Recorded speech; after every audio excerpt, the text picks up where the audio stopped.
mà đời láiព័ត៌មានទី1នេះគឺមានសេចក្តីរាយការណ៍មានព័ត៌មានពីខាងប្រទេសកម្ពុជាផងពីខាងប្រទេសថៃផងប៉ុន្តែសារព័ត៌មានអន្តរជាតិនេះគឺមិនមានច្រើនទេបាទមិនមានច្រើនទេអញ្ចឹងខ្ញុំជម្រាបជូនទៅតាមអ្វីដែលខ្ញុំរកបាននៅពេលនេះបាទជាពិសេសនៅពេលក្រោយបើសិនជាមានសន្ទរកថារបស់លោកប្រាក់សុខុនដែលជារដ្ឋមន្ត្រីក្រសួងការបរទេសកម្ពុជាគឺខ្ញុំនឹងជម្រាបជូនបន្ថែមប៉ុន្តែបើតាមប្រភពព័ត៌មានពីក្រសួងការបរទេសរបស់កម្ពុជាគឺនៅថ្ងៃទី24ថ្ងៃនេះគឺថ្ងៃនេះគឺលោកប្រាក់សុខុនដែលជារដ្ឋមន្ត្រីក្រសួងការបរទេសរបស់កម្ពុជាគឺគាត់បានឡើងថ្លែងបទអន្តរាគមន៍បាននៅក្នុងសម័យប្រជុំលើកទី61នៃក្រុមប្រឹក្សាសិទ្ធិមនុស្សអង្គការសហប្រជាជាតិនៅទីក្រុងហ្សឺណែវប្រទេសស្វីសបាទនេះគឺខាងកម្ពុជាគឺបានឲ្យដឹងតែប៉ុណ្ណឹងគឺអ្វីដែលកើតមានឡើងភ្លាមៗណាមិនទាន់បានដឹងជាលម្អិតនៅឡើយទេក៏ប៉ុន្តែអ្វីដែលជាអ្នកដែលព្រួយបារម្ភខ្លាំងគឺខាងសារព័ត៌មានថៃបាទសារព័ត៌មានថៃគឺបានចុះផ្សាយយ៉ាងរហ័សតែម្ដងដោយនៅក្នុងនោះគឺសារព័ត៌មានថៃគាត់បានលើកឡើងថានៅក្នុងការថ្លែងទៅក្រុមប្រឹក្សាសិទ្ធិមនុស្សរបស់អង្គការសហប្រជាជាតិនោះគឺលោកប្រាក់សុខុនបាទក៏បាននិយាយពាក់ព័ន្ធទៅដល់បញ្ហាដែលយោធាថៃនៅតែបន្តរក្សាមូលដ្ឋានយោធារបស់ខ្លួននៅខាងក្នុងទឹកដីរបស់កម្ពុជាបាទបន្ទាប់ពីមានកិច្ចព្រមព្រៀងជួបបាញ់គ្នាហើយក៏ដោយបាទដោយលោកប្រាក់សុខុនបានលើកឡើងអំពីការចូលកាន់កាប់នេះបាទហើយលោកបានអំពាវនាវឲ្យប្រទេសថៃគោរពបទជប់បាញ់គ្នាហើយនឹងដកកងទ័ពចេញពីទឹកដីរបស់កម្ពុជាបាទនេះបើយោងតាមសារព័ត៌មានប្រទេសថៃណាបាទដែលខ្ញុំដកមកនេះគឺខាងខៅសូតគាត់បានផ្សាយបែបនេះបាទប៉ុន្តែគាត់ប្រើពាក្យមិននិយាយថាលោកប្រាក់សុខុនថ្លែងនេះគាត់ប្រើពាក្យថាលោកប្រាក់សុខុនបានចោទប្រកាន់ណា he accused Thailand of establishing military base inside Cambodia បាទអញ្ចឹងគឺនេះបានន័យថាជាសរុបគឺបានន័យថាលោកប្រាក់សុខុនលោកពិតជាបានថ្លែងតាក់ទងជាមួយនឹងវត្តមានកងទ័ពរបស់ថៃនៅលើទឹកដីរបស់កម្ពុជាមែនបាទហើយនៅក្នុងព័ត៌មានទី1នៅដែលខ្ញុំមិនចង់បំបីទេគឺតាក់ទងនឹងរឿងនៅក្នុងប្រទេសថៃបាទប្រទេសថៃវិញហើយជាមួយនឹងកម្ពុជាដដែលគឺបើយោងតាមការផ្សាយរបស់កាសែតថៃនានាបាទគឺមានតាំងខៅសូតមាន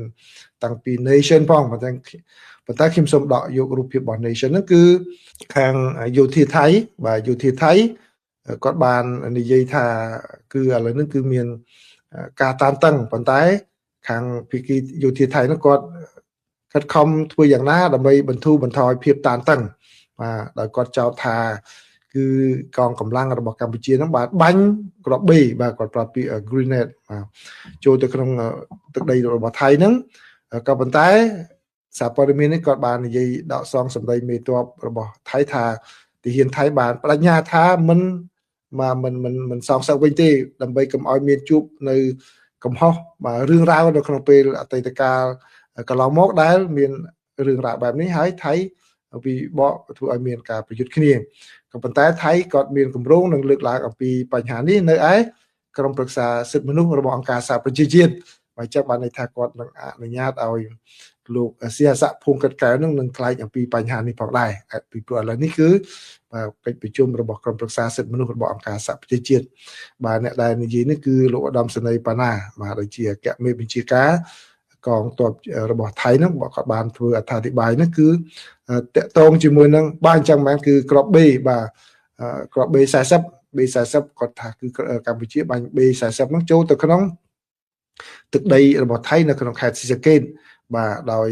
មានការបញ្ជាក់ច្បាស់ពីខាងយុទ្ធភូមិភាគ2របស់ថៃគឺបានទទួលការណែនាំអំពីបញ្ហានោះហើយក៏បានធានាថាកុំឲ្យមានការសងសឹកវិញខាងក្រសួងការពារជាតិរបស់កម្ពុជាគឺតាមរយៈអ្នកនាំពាក្យគឺអ្នកស្រីម៉ាលីសុជាតាដែលជាអ្នកនាំពាក្យក្រសួងការពារជាតិនោះគឺបានបដិសេធបាទអ្នកស្រីបានបញ្ជាក់ថាគឺកាលពីថ្ងៃទី24ហ្នឹងគឺเพจផ្លូវការរបស់យោធានិងបណ្ដាញសារព័ត៌មានថៃបានផ្សព្វផ្សាយថាភាគីកម្ពុជាបានប្រើប្រាស់បាញ់គ្រាប់បែកខ្នាត40 មីលីម៉ែត្រចូលទៅក្នុងតំបន់ក្បែរចំណុចល្បាតរបស់ភាគីថៃ បាទមួយគ្រាប់នៅម៉ោង 8:50 នាទីព្រឹកបាទទល់មុខភូមិសាស្ត្រគោល 8 ចាក់ច្រែងក្នុងខេត្តព្រះវិហារគឺអ្នកនាំពាក្យបានបដិសេធការចោទប្រកាន់នេះយ៉ាងដាច់អហង្ការហើយអំពាវនាវឲ្យភាគីថៃនឹងបញ្ឈប់ការចុះផ្សាយព័ត៌មានមិនពិតដែលអាចបង្កឲ្យមានការយល់ច្រឡំនិងការកើនឡើងនៅភាពតានតឹងបាទហើយបើអ្នកស្រីបានបន្ថែមថាយោងតាមព័ត៌មានដែលកម្ពុជាទទួលបានពីយុទ្ធភូមិភាគទី4គឺកងយុទ្ធពលខេមរៈភូមិន្ទរបស់កម្ពុជាបាន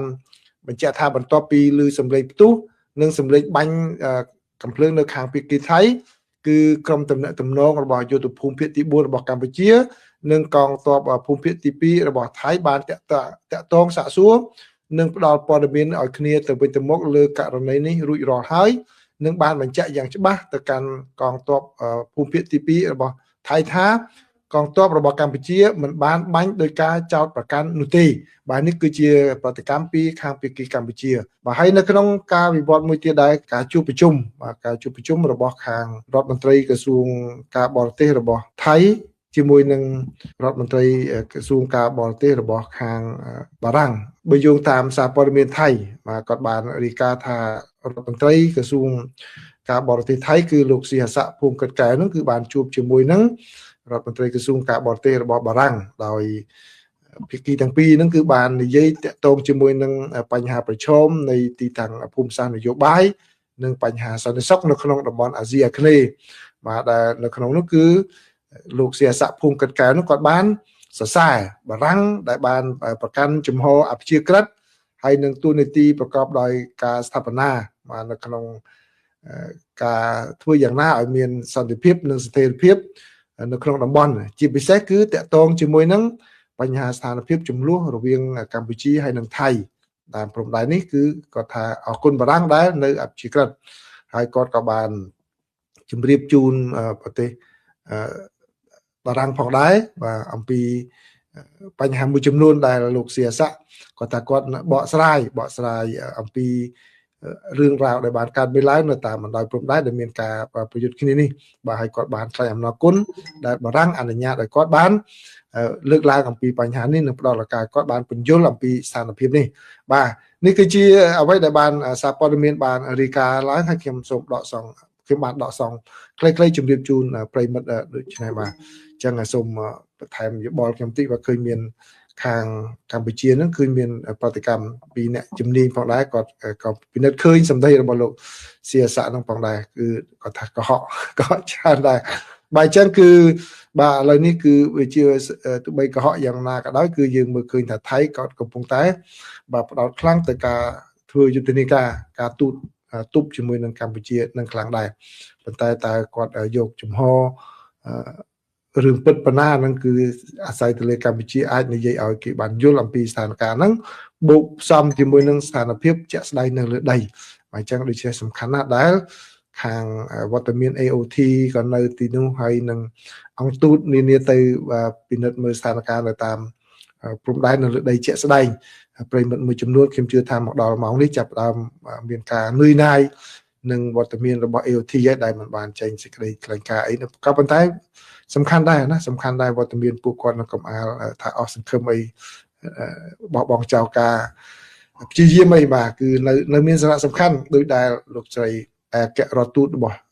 ប្រទេសហ្វីលីពីនបានមានប្រសាសន៍ម្សិលមិញអញ្ចឹងគឺគាត់នៅតែពង្រឹងរៀបចំធ្វើ TOR នៅឡើយ TOR Term of Reference បាទគឺមានន័យថាឯកសារយោងស្ដីពីប្រតិបត្តិការរបស់ AOT នឹងនៅឡើយទេគឺគាត់បានបង្ហាញនៅចេតនាក្នុងការពង្រឹង AOT នឹងឲ្យកាន់តែខ្លាំងឡើងបាទពីព្រោះគេមើលឃើញថាបញ្ហានេះវាមិនចប់ងាយទេអញ្ចឹងដូច្នេះគឺគេត្រូវពង្រឹងអញ្ចឹងប្រិមិត្តមួយចំនួនគឺកុំមានអារម្មណ៍ភ្លើងចម្បាំងដោយដែលខ្ញុំធ្លាប់បាននិយាយតាំងពីពេលប្រយុទ្ធគ្នាដំបូងអញ្ចឹងដែលណាចូល show ខ្ញុំយូរហើយហ្នឹងគឺបានលឺខ្ញុំប្រើពាក្យថាប្រយ័ត្នតាក់ទិចក្របីស៊ីស្រូវបងមិនសូវហ៊ានដេញក្របីដើរចេញបងដេញឲ្យស្រីមើលថៃក៏ធ្វើអញ្ចឹងតាំងពីដើមតាំងពីខ្ញុំបាទដឹងមកតាំងពីសង្គ្រាមជាមួយបារាំង